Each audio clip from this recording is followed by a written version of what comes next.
Prince Rogers Nelson was an American singer-songwriter, multi-instrumentalist, record producer, dancer, actor, and director.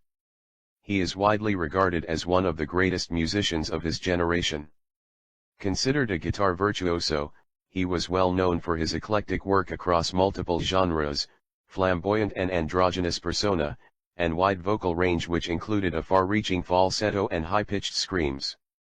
Prince's innovative music integrated a wide variety of styles, including funk, R&B, Latin, country, rock, new wave, classical, soul, synth pop, psychedelia, pop, jazz, industrial, and hip-hop.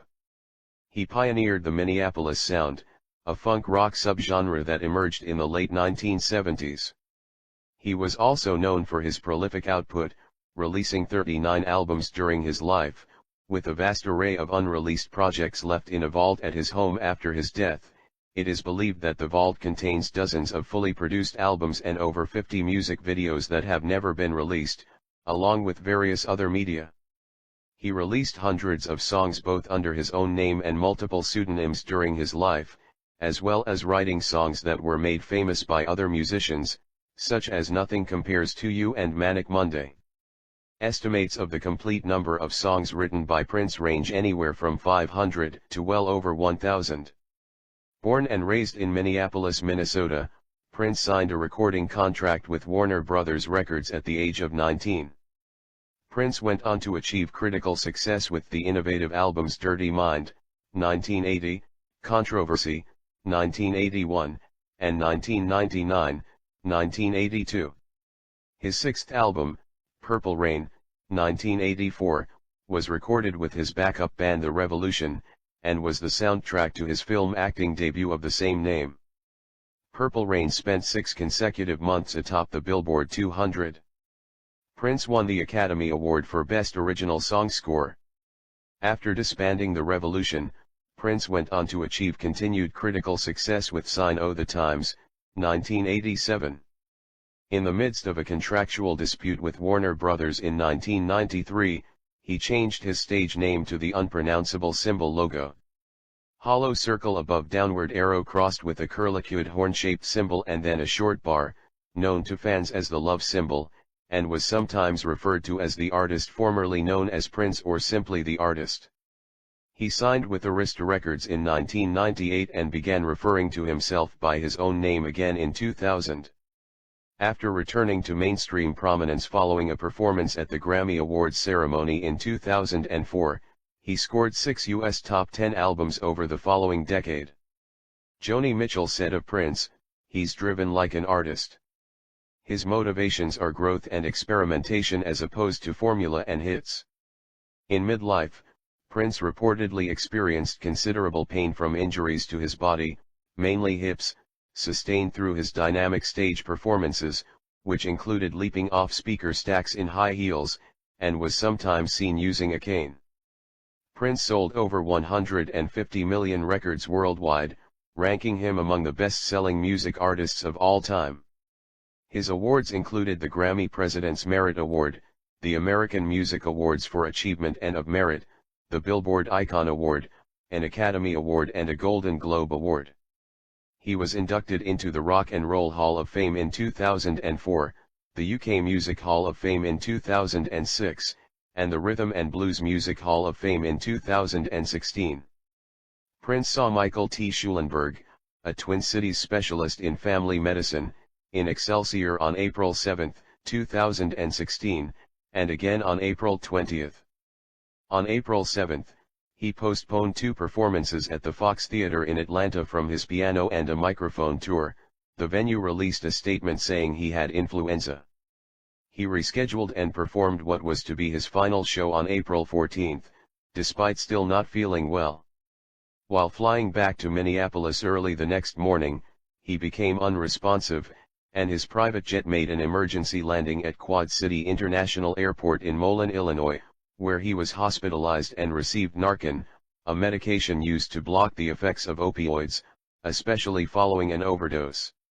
Once he became conscious, he left against medical advice. Representatives said he suffered from dehydration and had influenza for several weeks. Prince was seen bicycling the next day in his hometown of Chanhassen. He shopped that evening at the Electric Fetus in Minneapolis for Record Store Day and made a brief appearance at an impromptu dance party at his Paisley Park recording studio complex, stating that he was feeling fine. On April 19, he attended a performance by singer Liz Wright at the Dakota Jazz Club. On April 20, 2016, Prince's representatives called Howard Kornfeld, a California specialist in addiction medicine and pain management, seeking medical help for the star. Kornfeld scheduled to meet with him on April 22, and he contacted a local physician who cleared his schedule for a physical exam on April 21.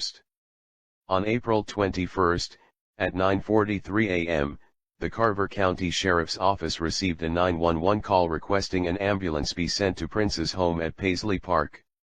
The caller initially told the dispatcher that an unidentified person at the home was unconscious, then moments later said he was dead, and finally identified the person as Prince.